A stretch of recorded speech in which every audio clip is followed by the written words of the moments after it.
All right, let's dive into one of the biggest shifts happening in software right now: the incredible, inevitable rise of the Rust programming language. We're going to break down why this language is going from a developer favorite to an absolute must-have for building the systems that run our world. So what's really driving this massive change? For years, Rust has been that language that always wins most admired in developer surveys. But let's be honest, admiring a language and actually using it for mission-critical work are two very different things, right?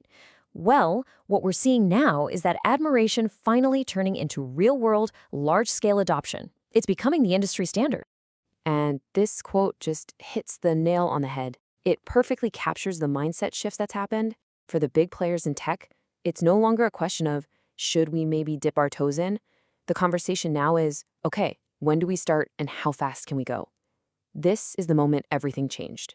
So what does this tipping point actually look like on the ground? It's not just a vibe or a feeling. We've got hard data that shows Rust has officially moved out of the hobbyists' playground and right into the heart of major production systems. Now, check this out, because these numbers from the 2025 Stack Overflow survey tell a fascinating story. Over half of the developers using Rust are in it every single day. And look at that other number. 45% of its use is in enterprise production workloads. This isn't for little side projects anymore. This is the code running the services you rely on daily. So why? Why this massive surge all of a sudden? Well, it's not just because it's new and shiny. Rust's rise is all about solving a fundamental, incredibly expensive problem that's been haunting software for decades, especially in languages like C and C++, memory safety.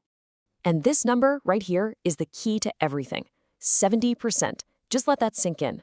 7 out of every 10 of the most severe, most dangerous security bugs at places like Microsoft and Google are caused by memory safety errors. We're talking about the kinds of bugs that Rust is literally designed from the ground up to make impossible to write.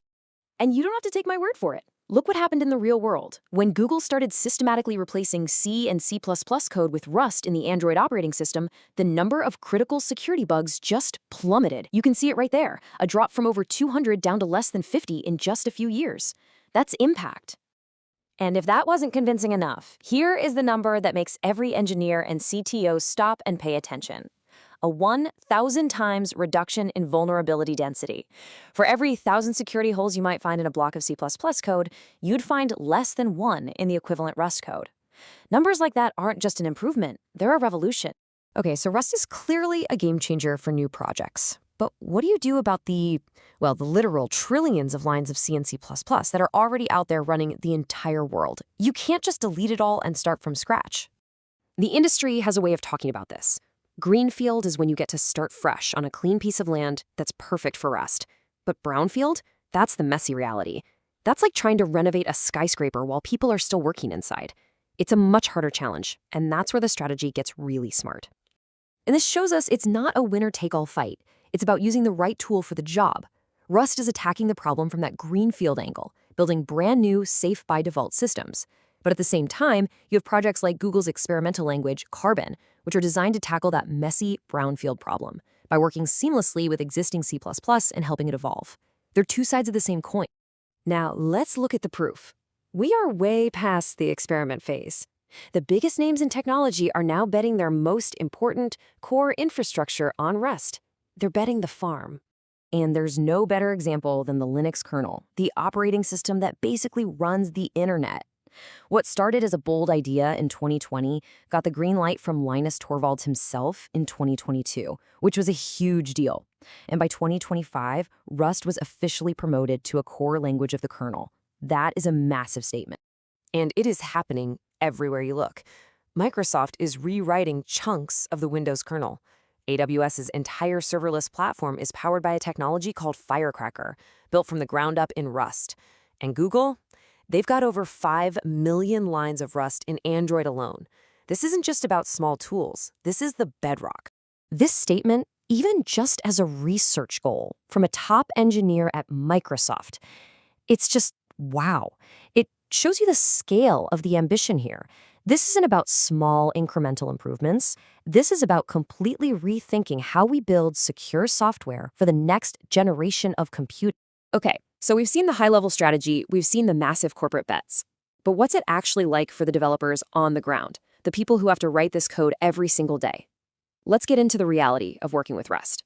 Because at the end of the day, a language has to be usable. So what about that famous learning curve? What about compile times? And is the ecosystem of tools and libraries really ready for prime time? These are the questions that really matter. First off, the learning curve. Let's be real, it's a thing. It's tough. The data suggests it takes an experienced programmer a solid 4 to 6 months to really get their head around Rust's unique rules about ownership and borrowing.